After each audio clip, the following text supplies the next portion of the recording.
Praise the Lord. Tayo po ay tumayo at basahin po natin ang ating pong scripture sa umagang ito sa Acts chapter 2, beginning from verse 41 to 47. Naandyan na po sa ating screen, Acts chapter 2, beginning from verse 41 to 47. Sabay-sabay po nating basahin, 1, 2, read. Those who believe what Peter said were baptized, and added to the church that day, about 3,000 in all.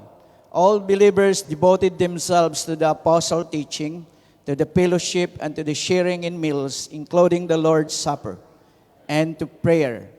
A deep sense of awe came over them, and all the apostles performed many miracles, signs, and wonders.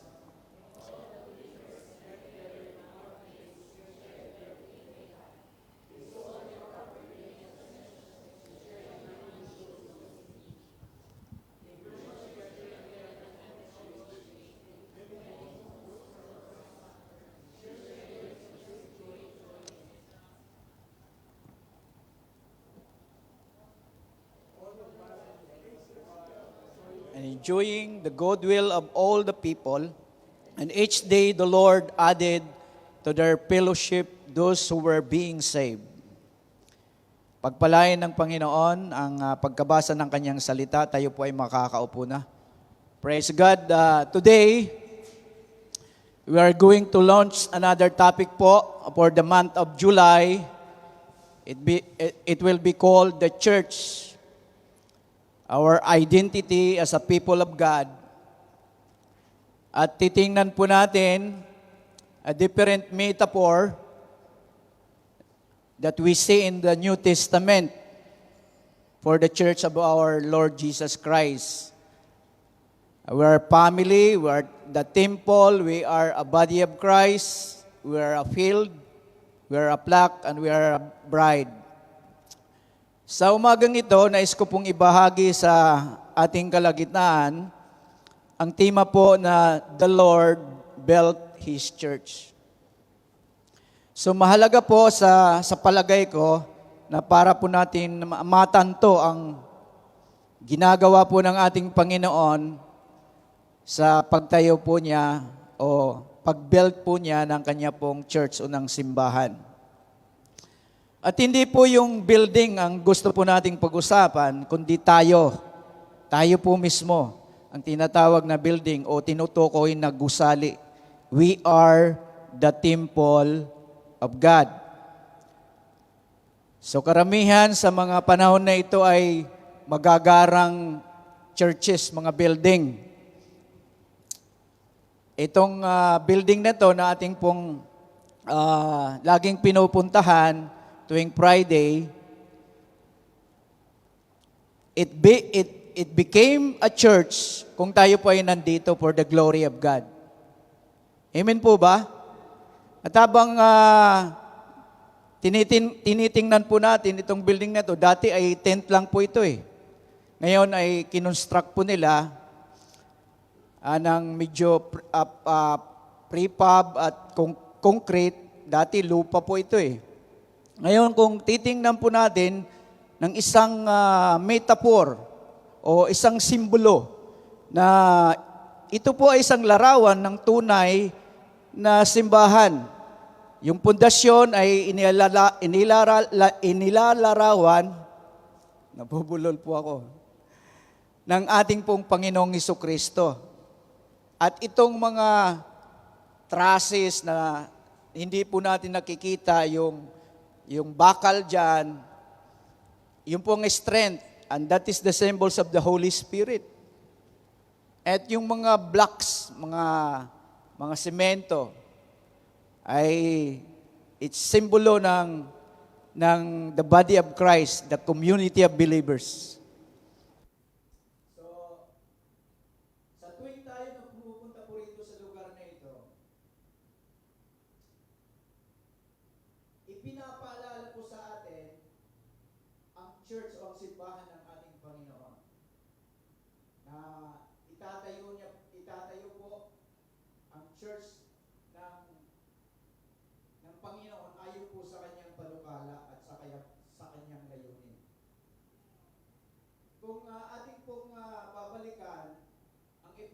ko noon, I came in Kuwait 1996.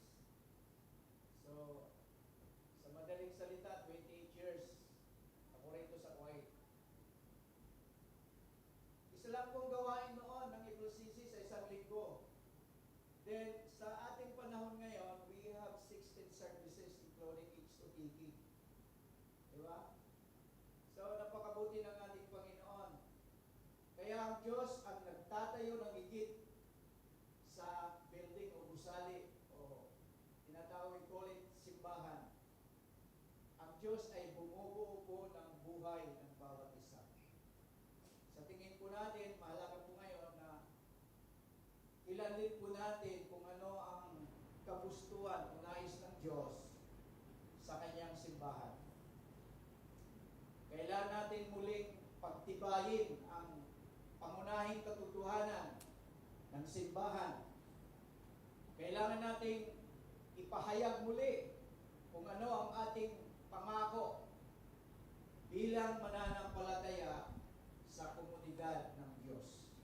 Amen po ba? Amen? So yun po ang ating responsibility. Medyo kung alanganin po tayo na hindi po natin tiyak o sigurado na ako ba ay talagang tinawag ng ating Panginoon sa kanyang pong nais at plano at panukala sa buhay ko.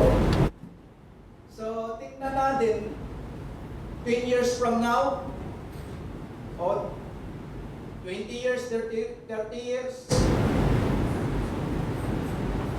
kung ano po ang kahinatnan ng kanyang church.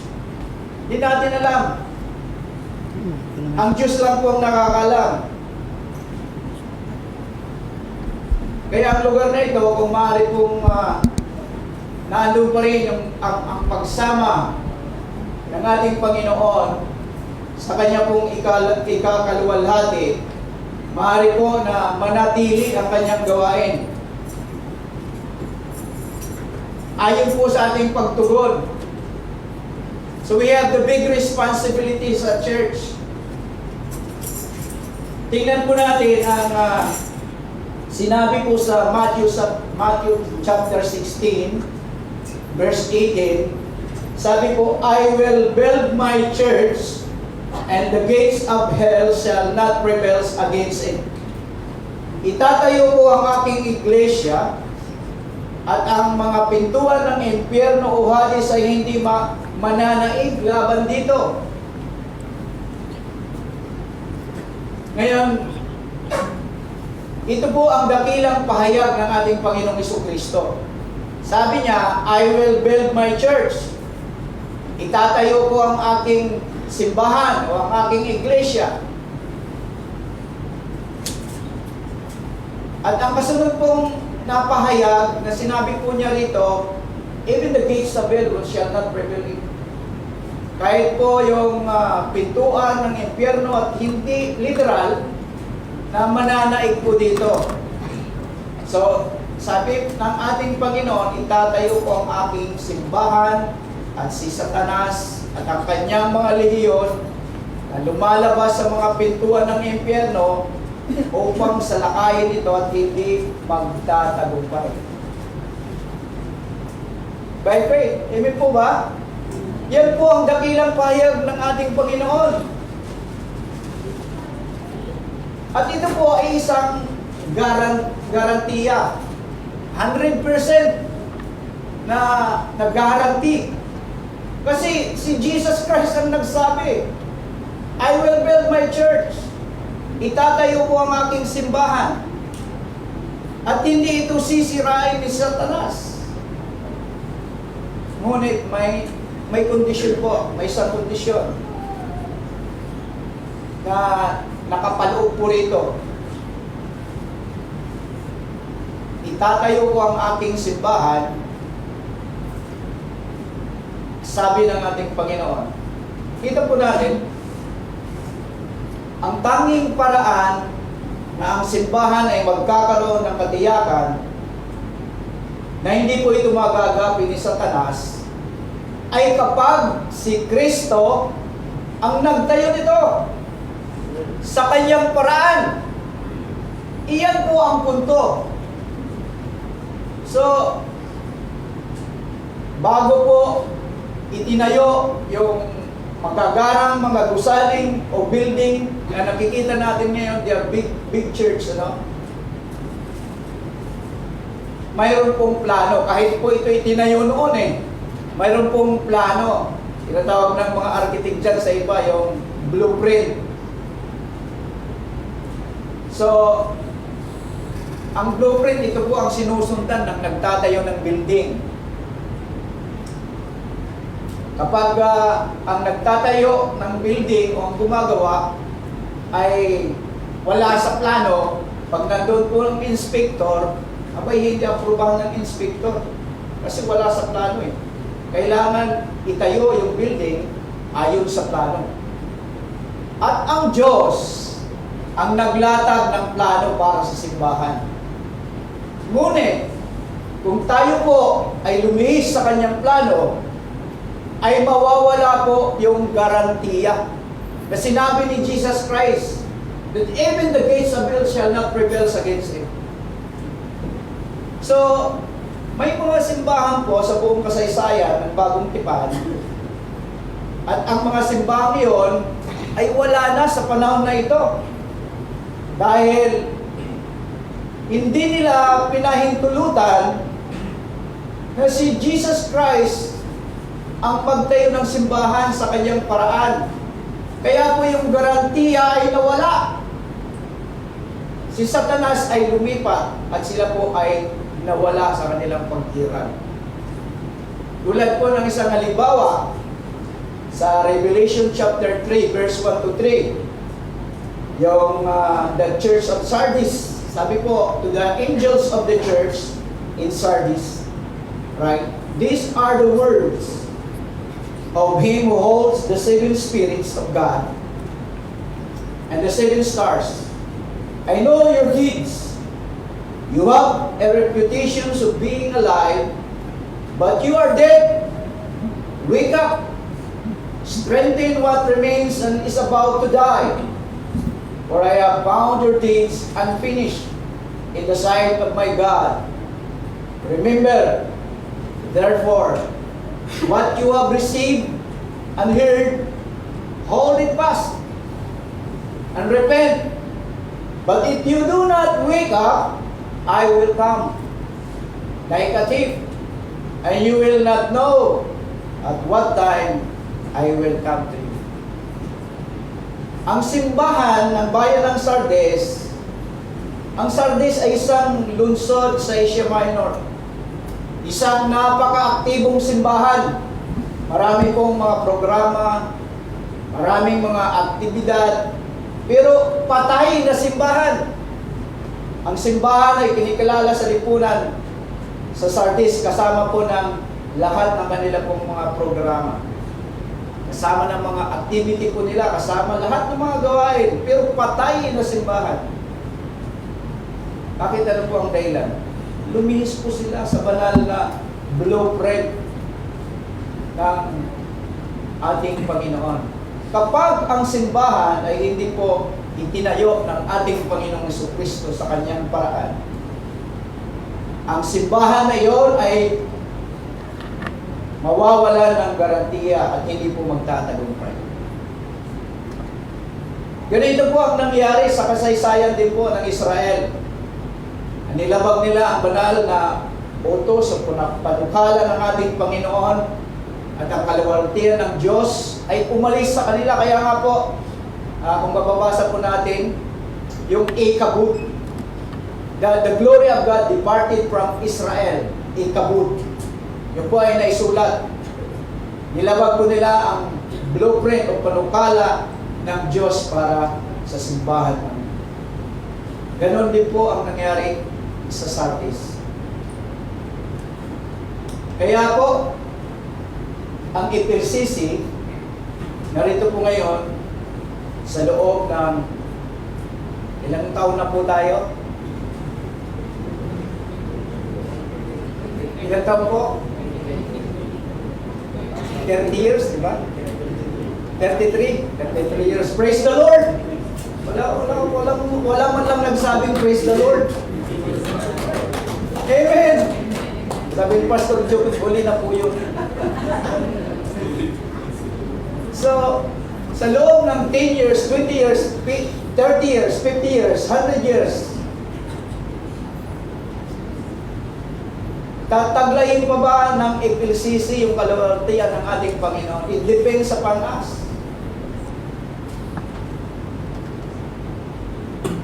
So, yun ang ating panalangin sa simbahan na ito na ibinid na nagmumula sa puso ng ating Panginoon na tayo ay kanyang naging kasangkapan. And this is very a thin line o manipis lamang na linya sa pagitan po ng buhay at kamatayan. Hindi tayo palagi po nandito sa lugar na ito. Diba? Iba nga sa atin, next month may magpupurbod. Punta sa ibang bansa, praise the Lord. O uwi sa Pilipinas. Pag 60 na tayo ay mahal yung insurance. 850 ED. Diba? So, hindi po tayo permanente po rito. Pero, hindi po magbabago ang blueprint o panukala ng ating Panginoon sa church na binil po niya ang FLCC Church. Ito po ay simbahan ng ating Panginoon at tayo po ay ginagamit ng Diyos. Tunay na hindi magbabago. Amen po ba? Hindi po magbabago ang kanyang panukala. So, pare, sasabihin po natin, ano po ba ang blueprint? Ano po ba yung blueprint na tinatawag?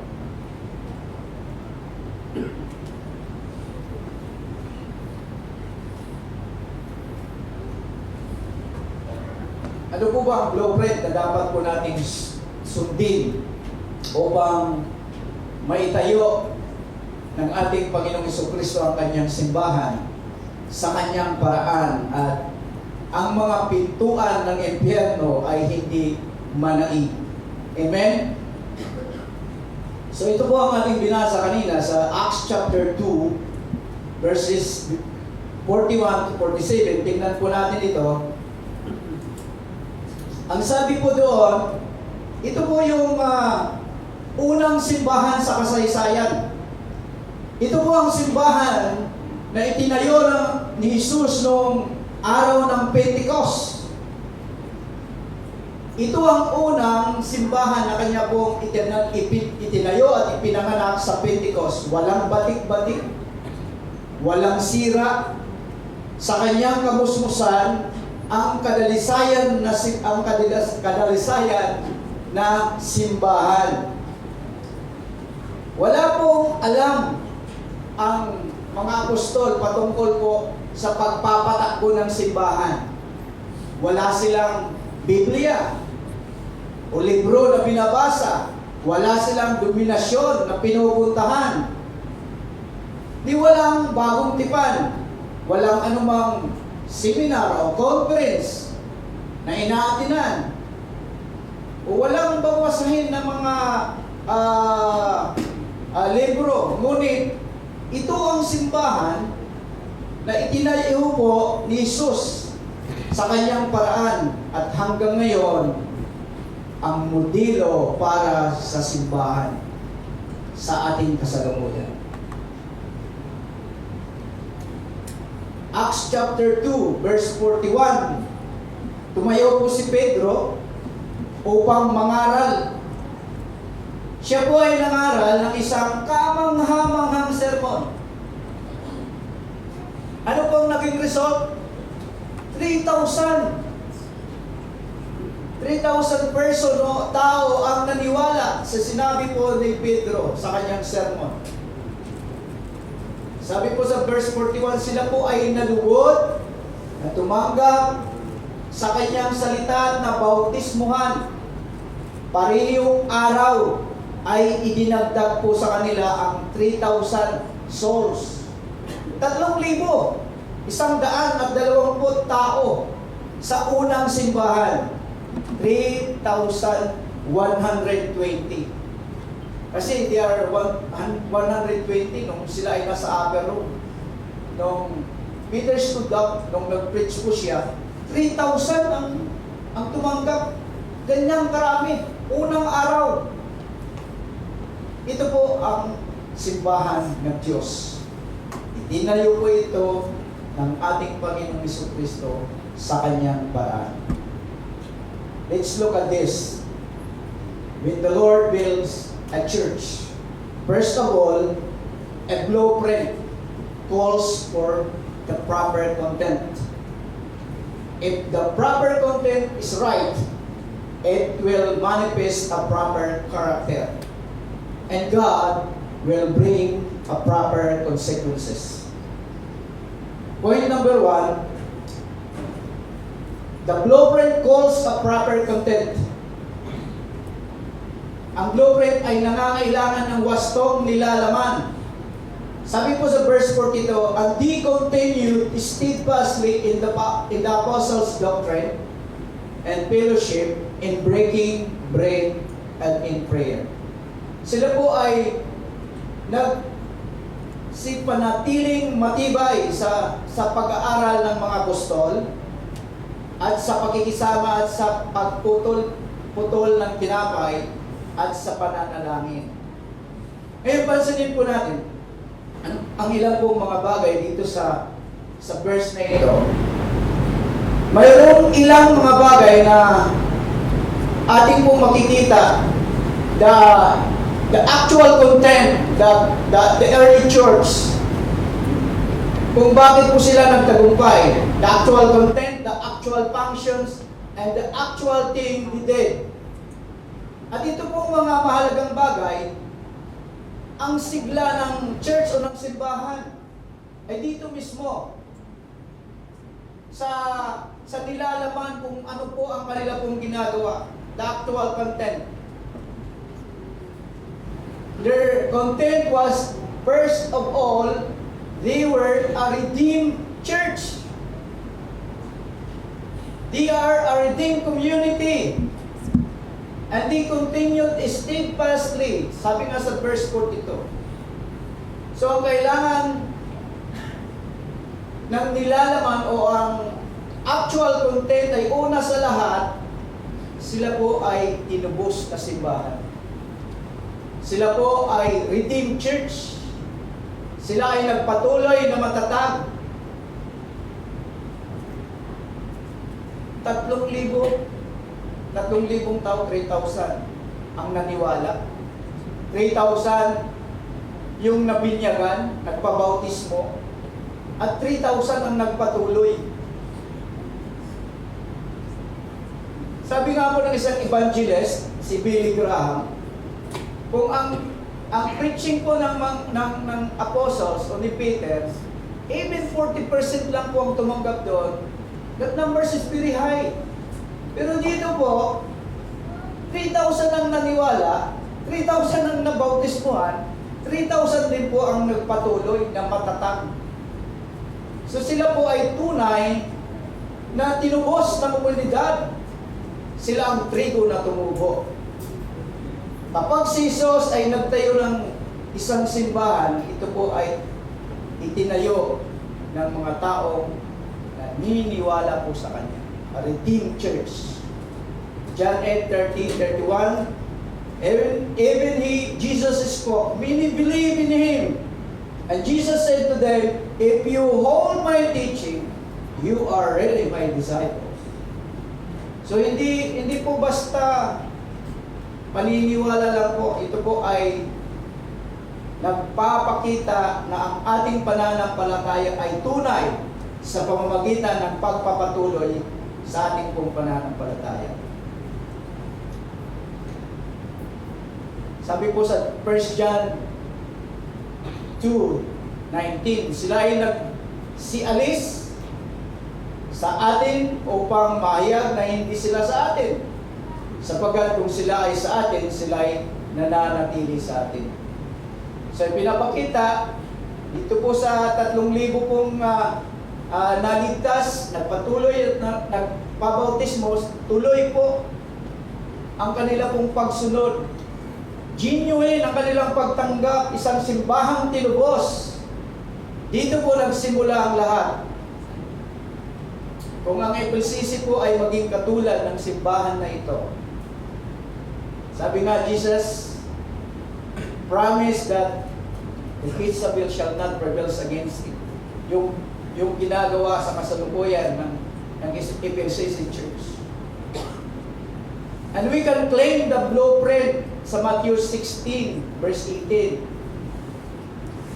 na hindi po mapipigilan ang paglago ng iglesia dahil po itinayo ng ating Panginoon nagmumula sa kanyang puso, and there is a right or proper content. Amen? At ang tamang nilalaman ng pagsisimula sa pagiging isang tinubos na simbahan ay a redeemed church. A redeemed church, a redeemed community. May naalala po ako, isang pastor may nagsabi sa akin na sa tingin ko yung problema ng FCC ay kalahati ng kongregasyon ay ligtas at ang kalahati ay hindi. Sabi ko, paano ko nasabi yun? Wala, sa FCC lahat redeemed, baka sa ibang church. Di ba? Iba ang FCC. Praise the Lord. Amen. Nag-isip kayo tuloy, sino kaya yung pastor na yun?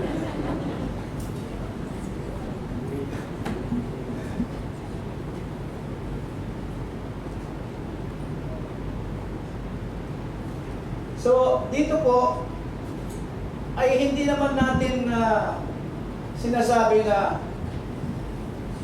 ang mga ang mga ligtas lang ang welcome dito. Hindi lahat tayo ay welcome. Di ba? Welcome po ang lahat. Inaanyayahan po natin ang lahat na pumunta po rito at tanggapin ang pagmamahal na ibinibigay po sa atin ng Panginoon sa ating lahat. Siya po na nagmahal sa buong mundo at namatay para sa atin, inanyayahan po natin lahat. Kaya nga po tayo po ay nandoon ang ating pusang mag-evangelize. Ngunit, doon po sa mga ginagamit ng ating Panginoon, that they are ministers, yung mga manggagawa natin na ginagamit ng Panginoon, that is very crucial. Dapat tayo ay tunay na redeem. Tayo ay sigurado sa ating kaligtasan. Dahil hindi po magmamanifest ang banal na Espiritu if we are doing it by our own. At hindi po yan magtatagumpay sa ending dahil we are moving by our own. Ang ano lang sa sarili mong kalakasan po natin. And I believe that is the requirement sa mga manggagawa. Kasi mayroon po tayong mga minsan na nasasabi na may isang kapatid na bago lang, pwede ba siyang patayuin sa sa worship team, mag-umawit? Ano po ang natin doon? Depende po yun. Pero ang basiya po rito ay yung kapatid na yon, kung siya po ay talaga nakikita natin that he is committed, hindi sa anumang ministry, kundi sa Panginoon. So, I believe that is the case. So, maging maingat po tayo. Especially sa mga ginagamit ng Panginoon sa nagtuturo. Iba po ang may turo. Mahirap po mabuhay na yon sa umpisa. Dito si Paul ay inumin po niya itong isang church sa Thessalonians na ang sabi po niya, ang sabi po ni Paul, ikaw ang simbahan na nasa Diyos at nasa Panginoong Jesucristo. 1 Thessalonians chapter 2 verse 14 na pinuri ni Paul ang ginagawa po ng Thessalonians Church. Ikaw ang tunay na isang muling na buong simbahan, kaya ay nasa Diyos at kay Kristo. So, kinakailangan ng simbahan o ang church ay isang mananampalataya na komunidad. Maaaring may ilan po sa atin dito na hindi nyo po inatanggap ang ating Panginoon bilang Lord and Savior sa inyong buhay. Ito po ang araw na narinig mo ang salita ng ating Panginoon. Huwag po kayong mag-atubili. Buksan mo ang iyong puso, tanggapin mo ang ating Panginoon bilang iyong Diyos at sariling tagapagligtas. At magiging kasama ka po sa komunidad na tinubos ng ating Panginoon. Amen? Amen.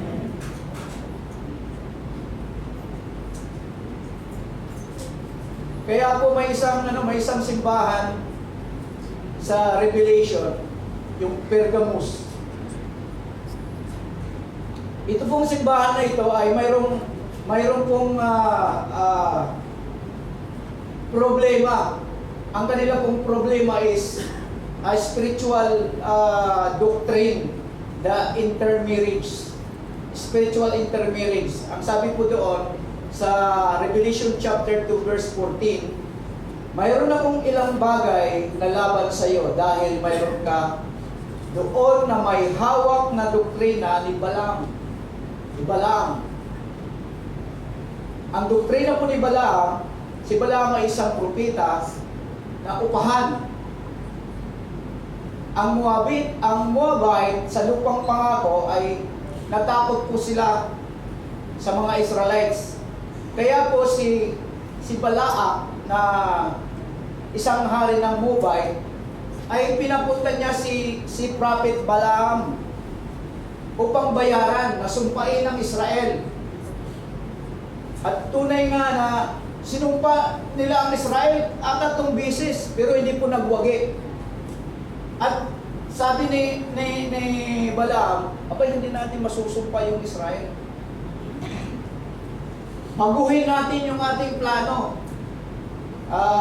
Atin na lang silang seduce o akitin na pakasalan nila yung mga babae ng Moabita. At tunay nga sila yung nagwagi, yung result. At dito po ay nagkaroon ng intermarriage yung Moabite at saka mga Israel. At dito po ay nagkaroon ngayon ng problema ang Israel kasi nahaluan po sila. At yun po ang doktrina ni Balaam, intermarriage, spiritual na pag-asawa. Yun po mismo ang nangyari sa Revelation chapter 2 sa Pergamos. Akala po nila na mapapangasawa po nila ang mundo. Naisip po nila na pagkaroon ng regenerate at unregenerate. Inisip po na pagkaroon ng ang simbahan ng mix na core ng mga nag-ooperate ng simbahan. But hindi po yan acceptable sa ating Panginoon. Ang simbahan ay dapat tinubos. Hindi po natin mamumok ang Diyos. Sabi nga po ni Apostol Pablo, anong pagsasamahan ang may liwanag sa kadiliman? Anong kasunduan ang mayroon si Kristo kay Satanas? Ang simbahan ay isang tinubos na simbahan. And that is the reminder sa Ecclesiastes Church. Kung hindi po tayo sigurado sa ating pong kaligtasan, God is gracious and merciful. Nasa Kanya po ang katiyakan. So the second thing, the proper content of this church, not only were they a redeemed church, but pangalawa, they are a spirit-filled church. Sa verse 38, ito po ay subpoint ng a redeemed church. Peter replied, "Repent and be baptized, every one of you, in the name of the Lord Jesus Christ, the forgiveness of sins, and you will receive the gift of the Holy Spirit." Ang pangalawang bagay po na tamang nilalaman ng simbahan, hindi lamang isang simbahan na tinubos, ngunit pangalawa po ang simbahan puno ng empowered by the Holy Spirit. So, napaka po nito. Kasi hindi po tayo nag-ooperate sa sarili po nating kalakasan. Tatanggapin nila ang kaloob ng banal na Espiritu. Sabi po ni Apostle Paul, maging nabanggit po sa Acts chapter 1 verse 5, nangako po si Jesus na ang Espiritu ay darating. Sa Acts chapter 1 verse 8, nangako po na ang Espiritu ay magdala ng kapangyarihan. Sa Acts chapter 2 verse 4, dumating ang Espiritu. Dito po natin makikita na ang simbahan po, isang simbahan na tinubos dahil dito ay isang simbahan na nanahan ang banal na Espiritu. So kailangan po natin ang pagkilos ng Holy Spirit sa ating pong mga ginagawa. So, we can claim yung guarantee ng Matthew chapter 16 verse 18 na hindi po magagapi ng Diablo o ni Satanas ang ating ginagawa. Yes, there is challenge. Yes, there is problem. Ang dami pong mga kinakaharap, pero nandun po yung assurance ng ating Panginoon. If God is the one build His church, even the gates of hell shall not prevail against it. At ito po ang i-desire natin, na i-guide, i-lead tayo ng banal na Espiritu sa lahat po ng ating mga gawain. And this is our prayer. Because nandun po yung katiyakan na tayo ay magtatagumpay for the glory of God. Thirdly, the proper content of the church is that it was a teaching church. And verse 42 says, "They continued steadfastly in the apostles' teaching." Sinasabi po na nagpatuloy sila sa pagtuturo ng mga apostol.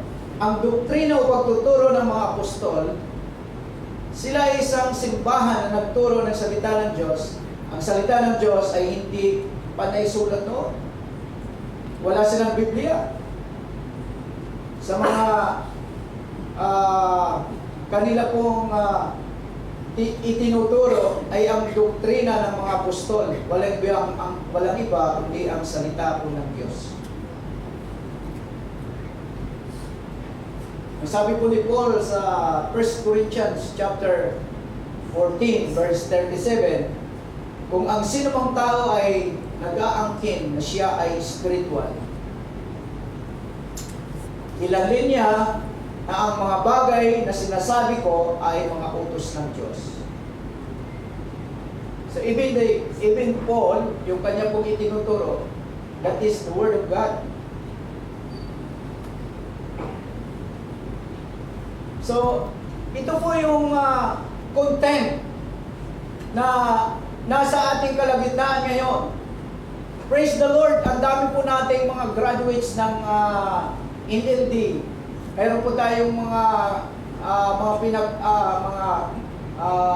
courses ngayon na ino-offer po ng ating church.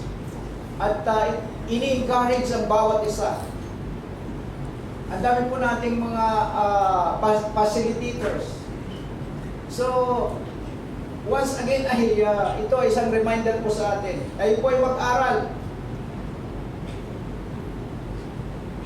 At ito ay isang panukala sa atin ng ating Panginoon upang tayo ay lumago sa darating ng panahon. The time of God, tayo po ay magagamit ng Panginoon. At tayo din po ay magtuturo. Ito po ang mungkahi ni Pablo kay Timoteo at kay Tito. At sabi po, ulit po na sinasabi ni Apostle Paul na magturo ng tamang doktrina, ituro ang salita ng Diyos, ipangaral ang salita ng Diyos, huwag pumasok sa walang kabuluhang pag-uusap o argumento. Magturo, mangaral, at turuan ang mga tao. Dumating, bigyan ng pansin ang pagbabasa at pangaral ng doktrina. Alagaan sila sa tamang doktrina. Sabi po yan ni Pablo kay Timoteo. So, importante na tayo mag-aral. At ating umpisahan sa ating pong meditation. Mag-ano po tayo, mag-take note, yung journals, di ba? Ang maganda nga po, minsan pag nagpipreach, mayroong nag-take notes. Sabi nga, yung those who are taking notes are history makers. So, napaka-importante. Umpisan po natin yon. At that is in our personal growth.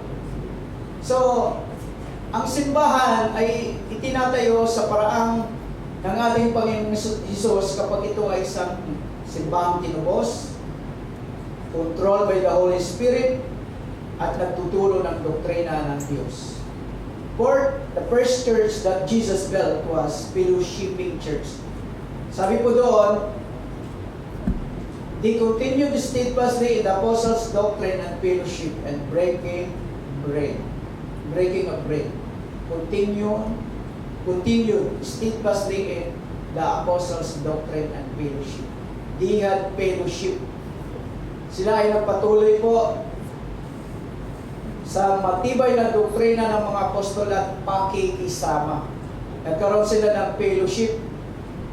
So, ang ating fellowship dito, hindi po malakasan. Hindi yung pika-pika na hindi po yung pagkatapos ng fellowship, mayroong babaunin. Hindi po yun ang sinasabi dito. Nagkaroon sila ng fellowship. Tungkol po ito sa malaking simbahan, masabi po natin, kasi 3,120. Paano ka magkaroon ng fellowship doon? Kasi ayon nga sa mahirap, di ba? Ayon nga sa siyensya, ang magiging common friends mo lang daw is 25 people. Yung acquaintances is 200. So dito mahirap 3,000 plus. At madali kang pumili ng 25 na maging kaibigan. Ayun po yan sa psychologist. At 20 lang po ang magiging kakilala, 200 po ang magiging kakilala mo doon.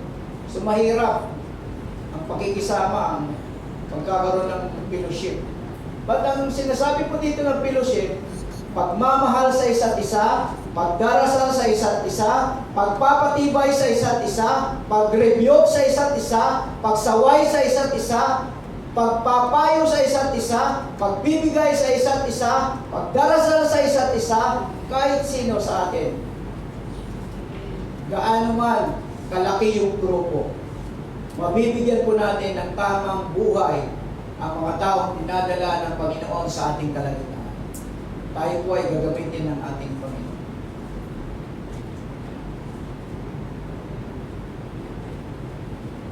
At dito po, sabi po dyan, ang kanila pong fellowship is breaking bread. Actually, ang fellowship ay naalala ko, sa Greek word is koinonia, partnership.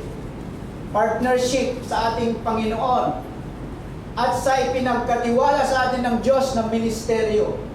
Kahit ano pa man ang ating pong ginagampanan sa gawain ng Panginoon, Ayan po ay kalugod-lugod sa atin sa paningin ng ating Diyos.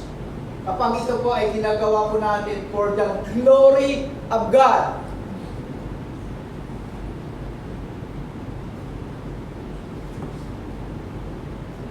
So ang kanila pong fellowship dito, the center of their fellowship is breaking of bread. Naalala nila ang kabutihan ng Diyos dito sa cross na ginawa ng Panginoon. 2,000 years ago ang nakalipas. And that is the center of their fellowship. The early church. Kaya nga po sila ay matagumpay. Yung content na yan, ay hindi naman nagbabago yan eh. The same. But they are doing na andoon ang kanilang commitment para sa ating Panginoon. Kaya po sila ay matagumpay. They have so many problems. Mayroon po silang naranasan ng kakaibang mga problema. Dumaan nga sa kanilang persecution eh. Hinahanting nga sila ng even ng kanilang kapwa Hudyo. Pero hindi sila natinag. Because they are empowered and guided by the Holy Spirit. So lastly, sa proper content, I will add this, napaka-importante po nito. The first church was a praying church. So, the proper content is a redeemed church, spirit church, spirit-filled church, and a teaching church, and a fellowshipping church, and a praying church. Kaya po, ganon na lamang ang pag-encourage ng ating mga leaders na umattend po tayo ng prayer meeting. Imagine, ang ating pong schedule ng prayer meeting talagang sunod-sunod. Sa Bible study may prayer meeting. Sa ating pong satellite church may prayer meeting. Sa Hope Sector ay may prayer meeting. Sa kabuuan ng FLCC ay may prayer meeting. Sa ating tahanan ay may prayer meeting. At mayroon po tayong prayer meeting na overnight prayer meeting. May overnight ba? Po, pagdamagang pananalangin yon. Pagdamagan. Sabi ng isang kapatid, bro, magdamagang pananalangin yon. Atin ka ba ng overnight prayer meeting? So ito ay isang gawain na hindi po natin dapat na baliwalain. Dahil dito po tayo nakakahugot ng lakas, direksyon ng ating Panginoon. Dito, this prayer meeting is not an individual prayer, a corporate prayer meeting.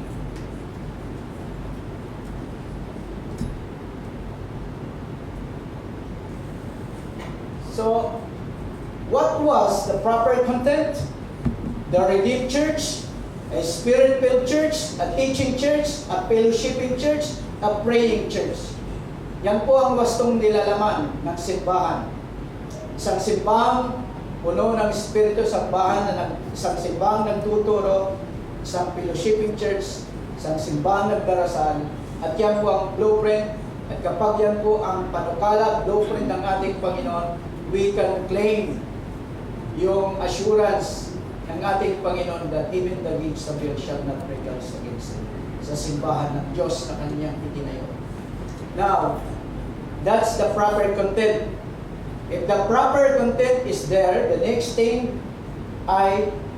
it take place, yung magmamanifest the proper character.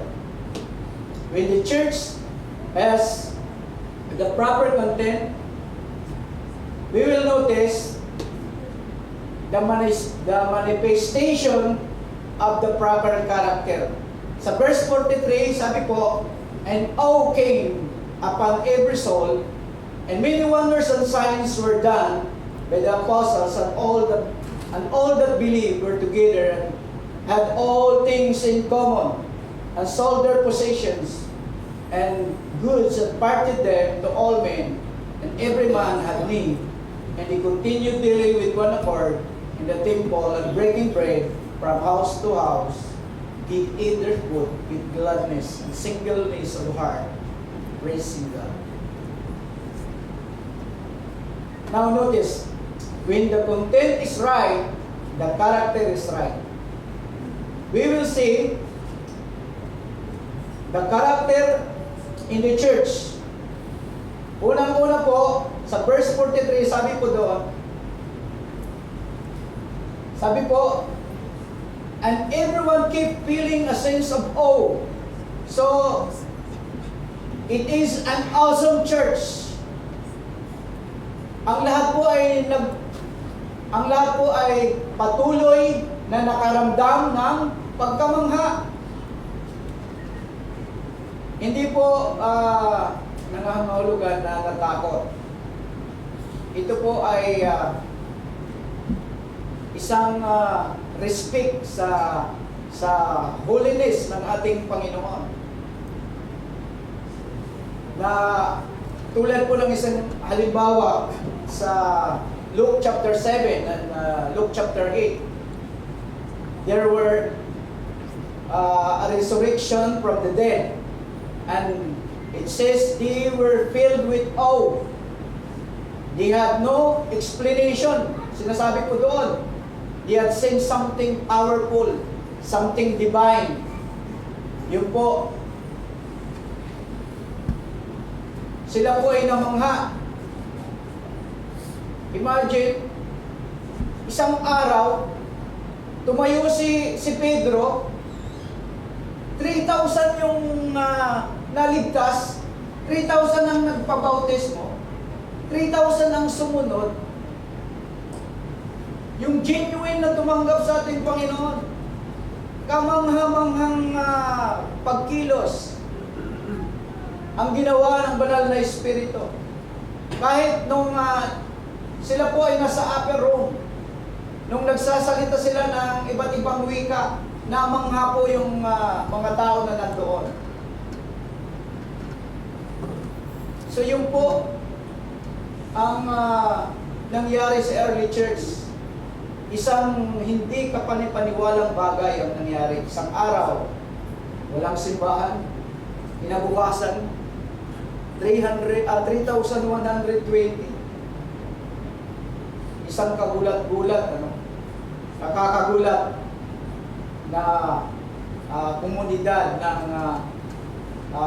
mga tao na nakaranas ng kapangyarihan ng ating Panginoon. Amen? Ano po ang pinapahiwatig dito sa ating mga buhay, sa ating kalagitnaan? Hindi po ba tayo namamangha sa ginagawa ng Diyos sa ating mga buhay? Personally, of course, yes. He's an awesome God. Tayo mismo, binago ng ating Panginoon. Mamangha po tayo. Pilit nating baguhin ang ating buhay. Ang daming dumating na New Year resolution. Isang linggo lang, bumabalik na po tayo sa ating ginagawa. Pero si Lord, ang Panginoon, ang nagbago sa atin. Di ba tayo ng mga mismo, ang laki po ng katanungan natin. Abay, nagawa ko yun. Si Lord, dahil hindi po ang puso natin ng ating Panginoon. The second thing about the church is its character was not only an awesome church, but a powerful church. And many wonders and signs were done by the apostles. In verse 43. So maraming kababalaghan.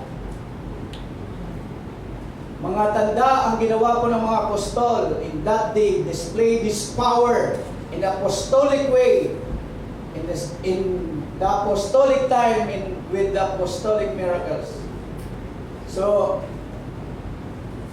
ngayon hindi po ginagawa ng Diyos yun. Ngunit, iba naman ang paraan ng Panginoon ngayon. And still, yung ating Panginoon is God of miracles. He's God of signs and wonders. Amen? Amen. Praise the Lord. Diba? kapangyarihan ng Diyos ay gayunpaman ipinapakita po sa ating kalagitnaan. Ang Diyos ay nagpapagaling sa mga taong may karamdaman sa kasalukuyan. Amen? Sino pong pinagaling dito ng ating Panginoon? Pakitaas ng kamay. Amen? Ang Diyos ay nagpapalaya sa mga tanikala, sa mga vices, sa mga droga, alcohol. Diba? May mga naririnig tayong mga testimony. Diba?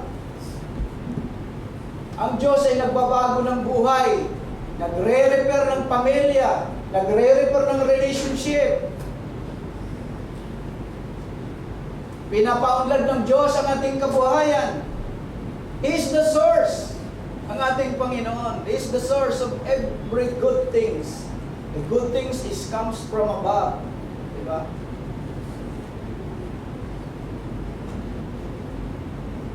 So, the church was an awesome church, and the church was powerful. And thirdly, the proper characters. The church was loving. Pag-sabi nga po sa katanong, loving. Loving, loving. Sabi nga ng Bisaya, loving, loving. Sabi po sa verse 44, and all that believe were together. So, mapagmahal na simbahan, at lahat ng nagsisampalataya ay magkasama. Ang ganda po ng pahayag na ito. Ang lahat ng naniwala ay magkakasama. Ang ibig po sabihin, pagkakaisa. Unity. Lahat ay naniwala at nagkakaisa. Imagine, 3,120 nagkaisa. Ang FLCC, nagkakaisa. Amen? Iba ang FLCC. We are united. Amen? Iba talaga. So, makita po natin ang kanilang unity dito ay talagang isang bagay na dapat pamarisan sa mga churches ngayon. Dahil sa totoo lang, walang unity sa church. Amen? So, isa itong halimbawa na ipinapaalala ko sa atin. And this is the church of God.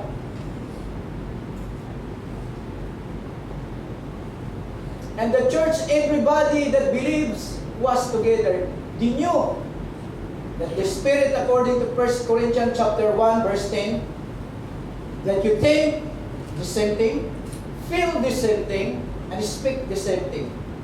Napakaganda. There was love. And it should, pinakita po nila, they had a common goal or common thing. Sabi nga sa verse 45, where they're selling their possessions and goods, parting them to all men as every man had need. It's continuous action in the past. Diba? Patuloy na sila ay nagbibenta ng mga bagay habang ang mga tao ay patuloy na mayroon pong pangangailangan, sila po ay nagagamit na mag-support. Generosity, di ba? Dahil nga sa pag-ibig, pantay-pantay. Pero hindi po ito komunista na pantay-pantay. Dito, may mga iba't ibang mga estado, pero nandun ang kanila pong generosity na matulungan ang mga kapatid sa mga pangangailangan. Di ba? Napagaganda. Dahil po ang pag-ibig ang kanilang pagkakaisa. Sabi nga sa verse 46, mapapansin po natin, singleness of heart, one accord, all things common. So makikita po natin na ang pagkakaisa doon ay mayroon isang magandang bagay na makikita na nagmumula sa isang pag-iibigan, ang love po nila sa bawat isa. The church with the right content manifest the right character. They were awesome, they were powerful, God is at work, they were loving. The church with the proper content will have the proper character. And lastly, will manifest the proper consequences. Proper consequences. Verse 46, sabi po, they worship together at the temple each day, met in homes for the Lord's Supper, and shared their meals with great joy and generosity, all the while praising God and enjoying the goodwill of the people. And each day the Lord added to their fellowship those who are being saved.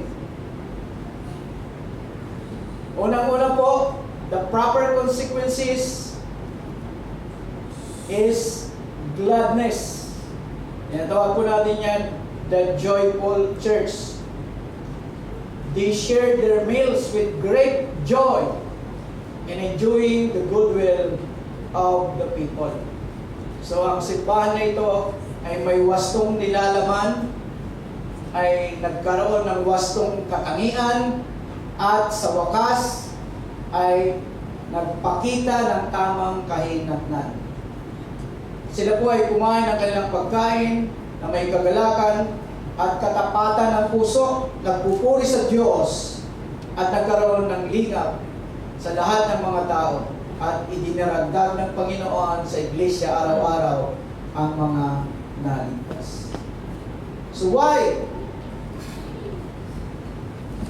they are happy? Sabi nga, blessed is happy because they are happy because of the right things. They are happy because they are redeemed. They are happy because they are spirit-filled. They are happy because they are learning the truth. They are happy because they were making an impact on their world. Amen? So, nangyari po ang mga bagay nito dahil po ang kanilang blueprint o panukalan sinusundan, walang iba ang panukalan ng ating Panginoon. Masaya po sila dahil ang Diyos ang gumagawa sa kanilang kalagitnaan. The church should be happy. Ang FLCC talagang happy. Amen? Happy po ba tayo? Na gamitin ng Panginoon. It's a privilege na magamit po sa Kanya pong gawain. The second is a praising church. Sa verse 46, sabi po, they worship together at the temple each day, all the while praising God. So another consequence is the right church, living in the right way, is that the church will be a praising church. Amen? Kaya po, yun ang isa sa mga purpose ng ating Panginoon. Why God created us? To give Him praise sa ating mga buhay.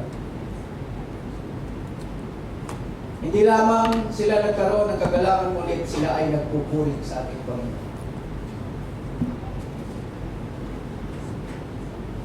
So another thing is, they are a joyful church, a praising church, and the last thing is a growing church.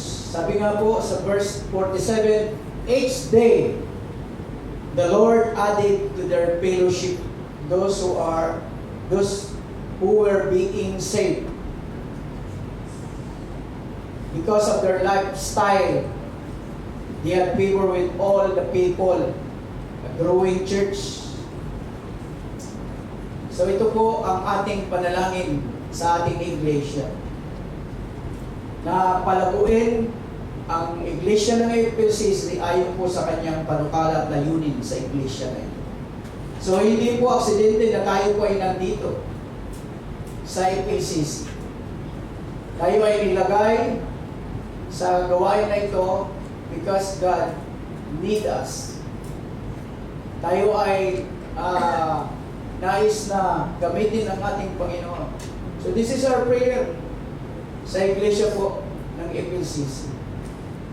So nakita po natin yung proper content, yung panukala ng ating Panginoon, yung blueprint, how God built His church. And this should have a blueprint, yung sinusundan, ang panukala ng ating Panginoon. And that blueprint calls the proper content. And it is the right content or the proper content. It manifests the proper character. And God will bring the proper consequences. Amen? Praise God. Tayo po ay manalangin. Ang sabi po sa ating conclusion, if we have the proper content, manifest the proper character, God will bring proper consequences, and His church, FLCC Church, will grow to the glory of God. Yan po ang ating panalangin sa iglesia ng FLCC. Lord, thank you sa inyo pong reminder sa bawat isa po sa amin. Kami po, Panginoon, ay patuloy na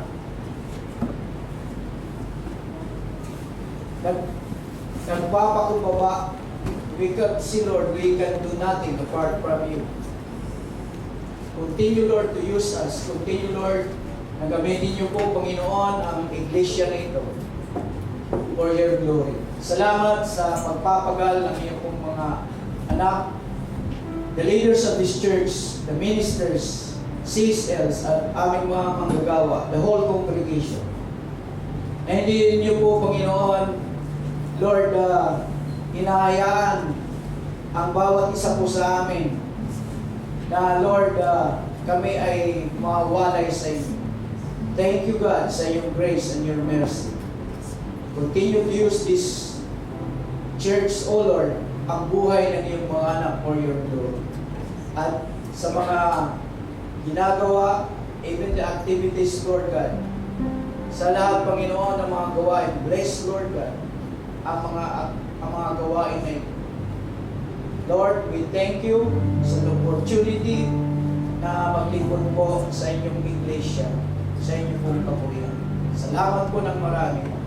As we, Lord, come to your table, sa aming pong pagpartik ng mga elementong ito, the bread and the juice, in remembrance of your goodness sa aming mga buhay.